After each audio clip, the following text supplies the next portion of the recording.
Welcome back to the Star Trek Critic. Today's episode is The Savage Curtain. The Enterprise comes upon Abraham Lincoln in a flying chair and a hot lava monster. As usual, the show starts with 100 points, and we will take away 1 point for each error and see what's left. Look closely, they have taken several orbits around this planet. And as you can see, Chekhov and Sulu are both at the console. To attract a bigger female audience, you get a good shot of Spock's butt. And Spock says, "I think I see something down there." Sulu disappeared already, so minus the first point. Sulu claims he sees a power source. Usually that line is cut in the syndicated version. They are convinced something is down there. The old country doctor says that's all poppycock. How is that word allowed on 60s TV? Wait, is he talking about me? Lieutenant Uhura couldn't get anybody. Here are the first two eyes. Of course, nothing happens until they're ready to leave, just like any old 60s TV show. And today's episode is That's What He Said. Is he able to tell who's doing the scanning? Every picture of her comes out perfect. Aww. But a second later, she has a different hairstyle, so minus 1 point. And here it comes. The last time it was the god Apollo. This time it's Abraham Lincoln, and they're thinking, hey, I just saw him at Disneyland. Lincoln knows Kirk's name. That must have scared the shit out of him. It does look like he's trying to let out a good fart. Lincoln uses 1860s terminology. Kirk doesn't believe his eyes. Sulu is back and now Chekhov is gone, so minus 1 more point. Sulu's like, is he for real? Kirk's thinking, they probed our thoughts. I should have been thinking of Lady Godiva instead. Of course, he's thinking it could have been worse. It just popped in there. I tried to think. Look! The shock is so intense, Kirk wants Spock to do a drug test. I was requesting your analysis, Spock. And Spock says, there's a better time to do that, don't you think? Any time an alien floating in space wants to board the ship, it's been a bad idea. But it's Lincoln, so Kirk says, sure, come on over. And minus 1 more point for Kirk not letting Lincoln know that they still use minutes in that century. Lincoln says they will be over his position in 12 and a half minutes, right at the commercial break. Here are 2 more eyes. 12 and a half minutes later, Chekhov is back and Sulu is gone again. Obviously, they have very short shifts. How did they not see this earlier? They've been scanning for hours. And how does it measure completely Earth-like? Kirk asks for a security detachment to go to the transporter room. Will they make it? We'll soon find out. And minus 1 point for not asking for 19th century American presidential honors, since each country and each century is a little different. Kirk says he wants to play along for now. They're like, are you serious? We don't even fit in our dress uniforms anymore. Oh look, security actually did show up. That is not how you address Dickerson. You will address me as Sergeant Major Dickerson. And why is Scotty the only one with a location-specific dress uniform? Spock is from Vulcan, so his uniform should be different too. So, minus 1 more point. Kirk has decreed there will be no smiling in front of the president. What a dictator. Scotty totally thinks this is one big joke. And he gives the 5th eye in the show, and you know what that means. Ay, ay, ay, ay, ay. While Kirk is saying they're going to play this game to figure out what the heck is going on, my question is, how did they manage to change into their dress uniforms in less than 12 minutes? I know by experience that's impossible, so minus 1 more point. Spock says, hey, that looks just like one of those giant rock creatures William Shatner wanted for Star Trek V but didn't have the budget for. How did we manage to afford it for the 3rd season? They don't trust Lincoln at all, do they? Energize.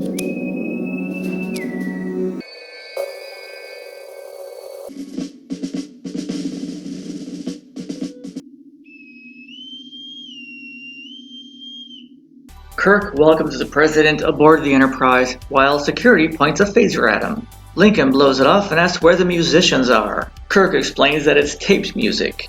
Lincoln's like, taped music? Are you kidding me? You have lived in the digital age for 300 years but still use tapes that were only used for about 50 years? I bet you have a record player hidden around here as well. The next point is lost for Kirk talking down to the president and not saying transporter. Instead, he's mansplaining by describing it like an egg beater. And Lincoln says, I'm old and I'm already dead, so why are you aiming at me? So whatever this creature is, it can deceive the tricorder too.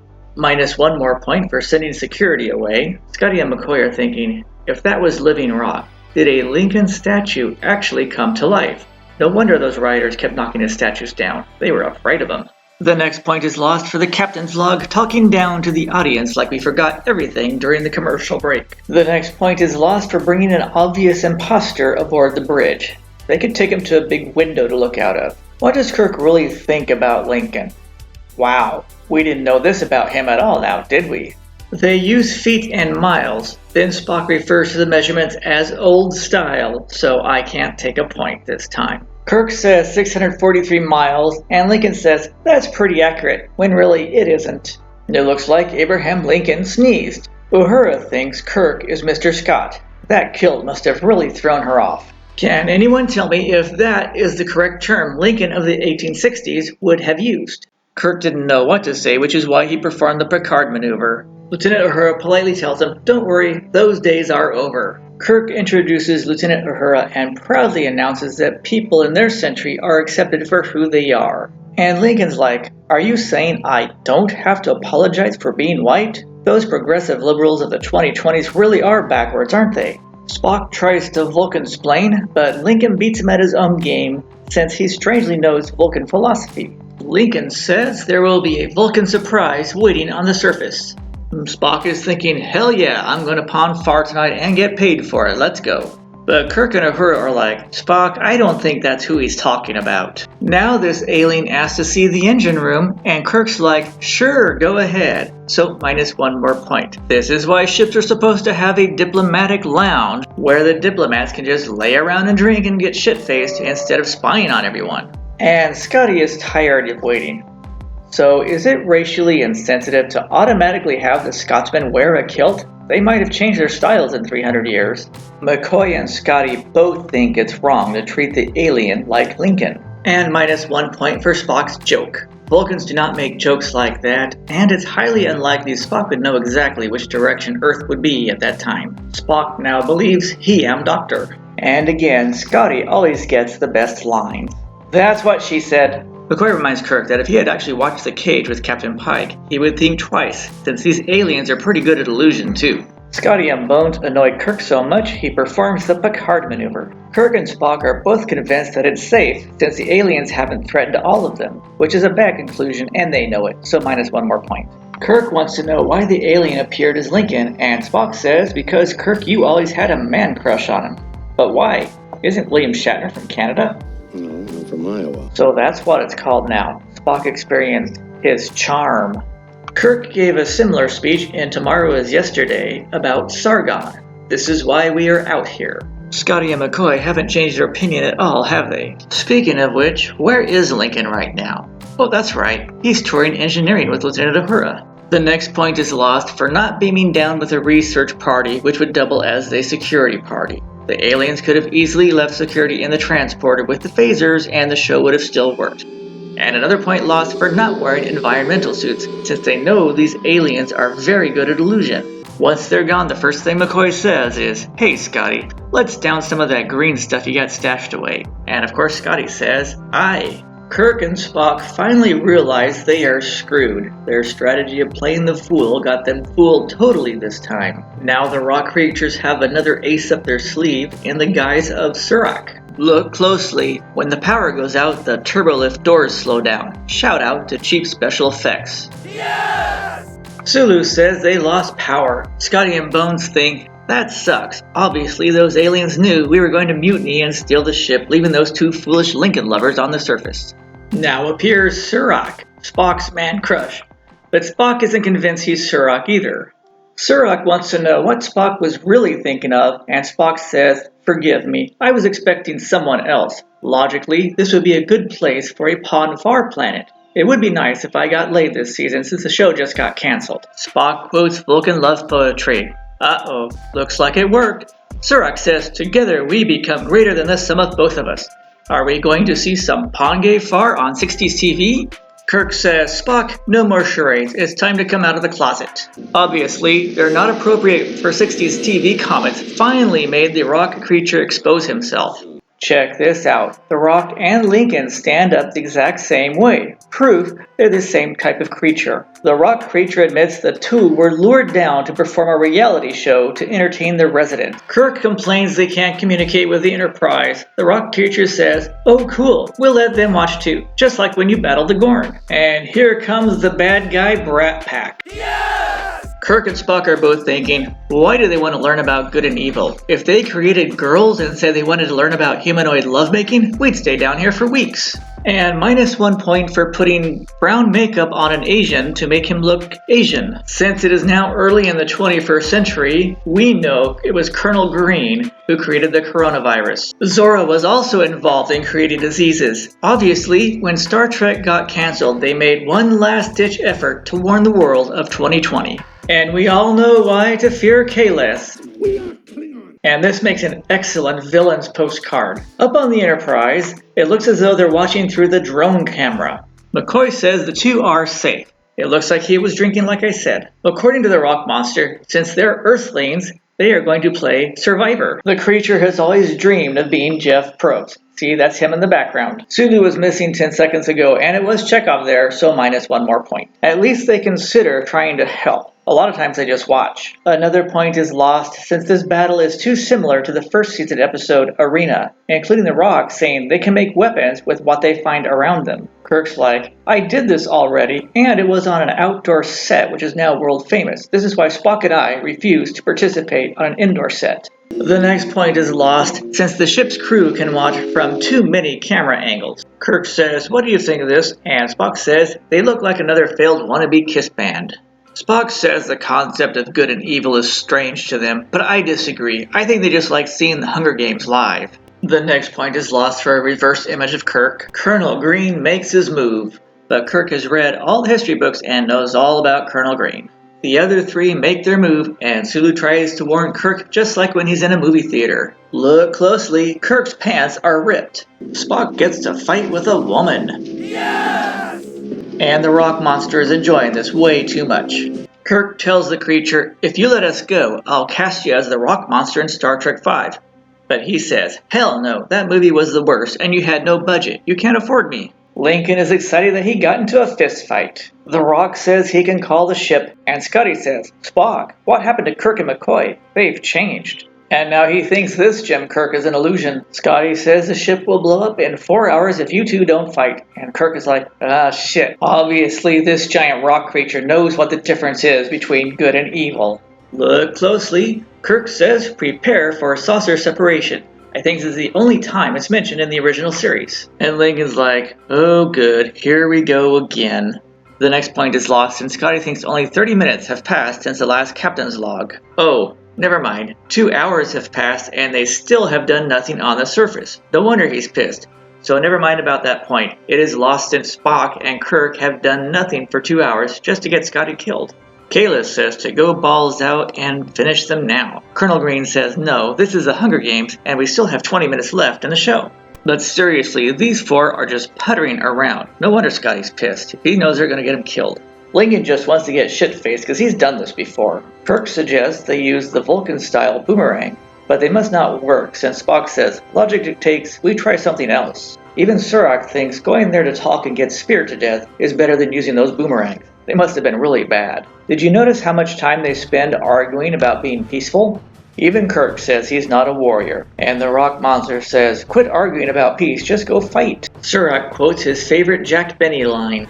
Kirk finally says, fine, go get yourself killed, see if I care. Surak says he comes in peace, and Kahless warns these peace-loving hippies are nothing but trouble. Isn't this how the war started on Star Trek Discovery?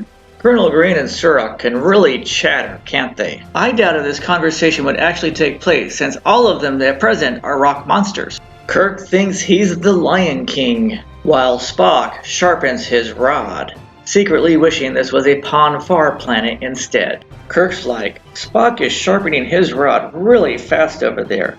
He must be really lonely. Kirk compliments Surak on his bravery, while Lincoln wishes he would just hurry up so they can fight. The bad guys are playing their game. Now they're going to argue about what to do next. The bridge crew watching must be bouncing off the walls by now. Lincoln wants to circle around to their rear. How did they get away with saying that on 60s TV? Lincoln gives a little speech that says wars really suck. And he's off by at least 500,000 men, so minus one more point. It looks like they're sitting in a hockey penalty box. Kirk throws like a girl while Lincoln hides behind this rock thinking nobody can see him. Lincoln low crawls in a long coat. Trust me, that's not easy to do at all. How does Lincoln not know Surak is already dead? Lincoln finally gets to perform his dramatic death scene he didn't get to do in the theater. The next point is lost for an obvious stunt double. Spock only fights girls in person. The monster finally gets to watch the Star Trek fight he was promised every episode and contemplates taking Kirk up on his Star Trek V offer, but it probably won't be for enough money. The bad guys run away and the Rock says, "The good guys won, but you aren't any better than they are you?" All he learned is that war is hell no matter what side you're on. And now he wants an explanation of that? Seriously?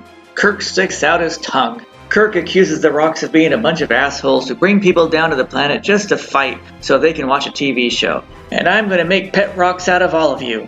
And just for that, I'm not going to let you be in my Star Trek movie. And he's like, well, how about if I go as this rock instead? But Kirk says no, so the rock monster turns back into his regular self and they go home in peace.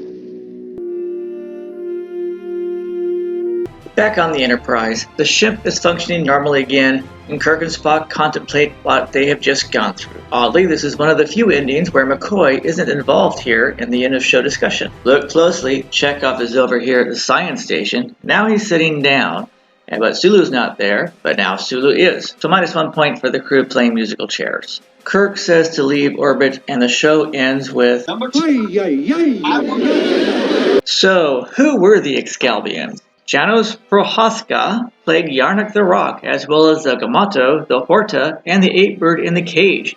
He has also played costume characters in 30 other shows like Voyage to the Bottom of the Sea and Bewitched. Unfortunately, a plane crash took him at an early age. Bart LaRue played the voice of Yarnak, and was also the voice of the Guardian, a gamester, Trelane's dad, and 2 announcers. He was also a voice in Lost in Space and the Time Tunnel, and you can see him in person in the Brady Bunch here as a coach. Nathan Jung just left us and was born in Bakersfield. He has 60 screen credits including The A-Team, Here Come the Brides, and Big Trouble in Little China. Bob Heron has 60 screen credits including Charlie X, but 350 credits as a stuntman for just about everybody. Unfortunately, we lost him last year due to a fall. Carol Daniels was also a stunt woman with 125 stunt screen credits including The Cage. Errol Blanton was Dickerson in his first screen credit and will have 60 more including Matlock, Logan's Run, and MASH. Philip Pine was Colonel Green with 175 more screen credits including tons of westerns, The Fugitive, and Voyage to the Bottom of the Sea. Barry Atwater played Surak and has 115 screen credits to his name including You Are There, Wagon Train, and Voyage to the Bottom of the Sea. Unfortunately, his battle with cancer ended in a stroke that took him at an early age. Lee Berger was Abraham Lincoln and has 75 screen credits including My Favorite Martian, Joseph Anders in Dynasty, and most important, the WPIG mascot in WKRP in Cincinnati. Yes! This is also the last episode we will see Nichelle Nichols in until the animated series. She appeared in 69 of the episodes, then got a job at NASA recruiting new astronauts of all ethnicities. The Savage Curtain, where rock creatures lure explorers to fight to the death in their own version of the Hunger Games, and my longest Star Trek video so far, gets a score of 75%. That's all for this show. Thanks for viewing. Be sure to check out my other videos and playlists, and most important of all, click that like button, the share button, the subscribe button, and I'll see you again soon.